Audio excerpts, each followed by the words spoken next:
මාලබේ සයිටම් පෞද්ගලික වෛද්‍ය විද්‍යාලයට විරෝධය පළ කරමින් අන්තර් විශ්වවිද්‍යාලීය ශිෂ්‍ය බල මණ්ඩලය අද පසුරුවේ කොළඹ කොටුවේදී විරෝධතා රැලියක් පැවැත්වුවා. විරෝධතාකරුවන් ප්‍රදේශ 4ක සිට ප්‍රධාන මාර්ග 4ක් ඔස්සේ කොළඹ කොටුවට පැමිණියා. ඒ හේතුවෙන් එම මාර්ගවල පැවතියේ දැඩි රථවාහන තදබදයක්. ශ්‍රී ජයවර්ධනපුර විශ්වවිද්‍යාලය, කැලණිය විශ්වවිද්‍යාලය, දෙහිවල ගුවන් පාලම සහ වත්තල නගරයෙන් විරෝධතා පාගමන් ආරම්භ වුණා. ශ්‍රී ජයවර්ධනපුර විශ්වවිද්‍යාලය ඉදිරිපිටින් ආරම්භ වුණු පාගමන හයි ලෙවල් මාර්ගය ඔස්සේ කොළඹ කොටුව දක්වා පැමිණි අතර කැලණිය විශ්වවිද්‍යාලය ඉදිරිපිටින් ආරම්භ වූ පාගමන කොළඹ මහනුවර ප්‍රධාන මාර්ගය ඔස්සේ කොළඹ කොටුව දක්වා පැමිණියා. දෙහිවල ගුවන් පාලම අසලින් ආරම්භ වූ පාගමන ගාලු පාර ඔස්සේ කොළඹ කොටුව දක්වා ගමන් කළ අතර වත්තලින් ආරම්භ වූ පාගමන කොළඹ කොටුව දක්වා ගමන් කළේ මීගමුව කොළඹ ප්‍රධාන මාර්ගය ඔස්සේ. විරෝධතා පාගමන් ඔස්සේ පැමිණි පිරිසට අරලේගම් මන්දිරය දෙසට සහ ජනාධිපති ලේකම් කාර්යාලය දෙසට ගමන් කිරීමට නොහැකි වන පරිදි පොලිසිය මාර්ග බාධක යොදා තිබුණා.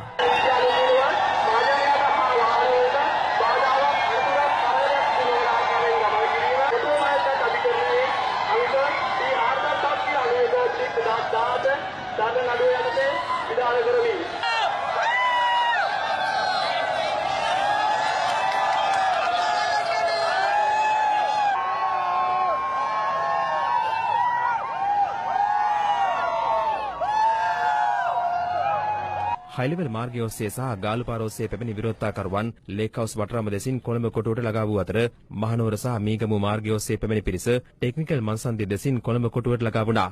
එම පාගමන් දෙක අද පසරු 4:30ට පමණ කොළඹ කොටුවේදී එකට මුණ ගැසුණා. අනතුරුව කොටුව දුම්රියපොළ ස්ථානයේ ඉදිරිපිටදී විරෝධතා රැලියක් පැවැත්වුවා. ඊට සයිටම් විරෝධී සංවිධාන හා දේශපාලන පක්ෂ නියෝජිතයින් ආණ්ඩුවේ හිටවන්න පුළුවන්. සහෝදරවරුනි, ආණ්ඩුවට මදි. මේ හඬ මදි වෙලා, මේ අරගලය මදි වෙලා. මීට වඩා දෙයක් ඉල්ලන ආණ්ඩුව. ඔව්, අපි සූදානම්. මීට වඩා දෙයක් අපි ආණ්ඩුවට දෙනවා. මේ රටේ අඛණ්ඩ වැඩ වර්ගයක්, උද්යෝග ව්‍යාපාරයක් මේ රටේ පීඩවන්න ඕන, පළකරන්න ඕන, එළියට ගන්න ඕන.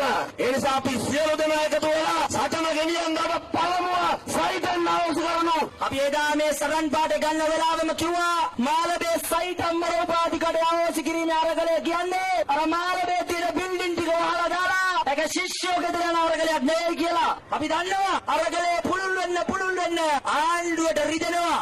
එනිසා අපි කියනවා මේ සටනේ පුළුල්ම වේදිකාව හැදිලා තියෙන්නේ මේ සටනේ ජයග්‍රහණය පෙනී තිබෙන්නේ